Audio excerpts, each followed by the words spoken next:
over 500 indigenous languages, over 250 ethnic groups, amalgamated in 1914, 16 heads of government. Nigeria was coined from Niger area, Niger, which is another name for Nigeria to show its strength and smartness. This is not about the history of Nigeria, but to reflect on where we are coming from, what we've been through, where we are now, and where we want to be. There have been 5 successful military coup d'etats which has brought about the change of government by military force. The Nigeria Civil War, 1967 to 1970, had some effect on the country, one of which made many believe that the current security problem can be traced back to the war. Nigeria has faced the Niger Delta militancy, one of the earliest forms of organized rebellion and insurgency in the country, spanning back to the early 1990s. In 2013, militants killed 12 police officers in an ambush. While the presidential amnesty program was successful, victory was short-lived. In 2016, the rebranded Niger Delta Avengers came back to cause mayhem. The indigenous people of Biafra, founded in 2012 by Nnamdi Kanu, and the Movement for the Actualization of the Sovereign State militancy, founded in 1999 by an Indian-trained lawyer, Ralph Iwozorike. Other notable happenings such as Boko Haram conflict, farmer-herder clashes, insecurity, which has eaten deep into the system, kidnapping for ransom, as Nigeria has one of the world's worst kidnap for ransom cases. We used to have a vision. Vision 2020 is an ambitious agenda to be among the top 20 economies in terms of GDP size.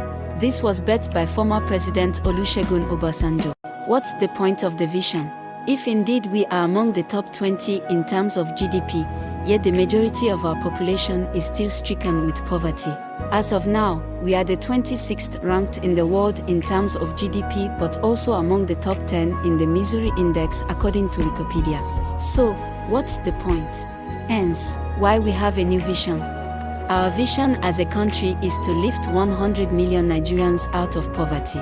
The projection by the World Bank that Nigeria will become the 3rd most populous country by 2050 with over 400 million people is a determinant in our Vision 2050. Based on Frank Taitai, a human rights lawyer, he described Vision 2020 as a one-sided vision that was designed to fail.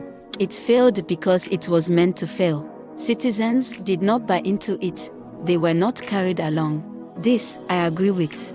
There was a serious disconnect between the visionaries and the citizens. This can be said to be a result of a lack of execution plan for the majority of the masses. Hence, for Vision 2050 not to fail too, the state, the government, and the people need to harmonize. By harmonizing, I mean doing what you know is right for yourself and for your country Nigeria. Staying true and patriotic to the cause. These are what we want to achieve by the year 2050. 1. An end to an epileptic power supply. 2. An end to the poor productiveness and instability of our government-owned institutions. 3. Investments in human capital. 4. Investments in social infrastructures. 5. Aggressively pursuing a structural transformation of the economy from monoproduct to a diversified and industrialized economy. It's time to arise, O compatriots. For Nigeria's call, we will obey.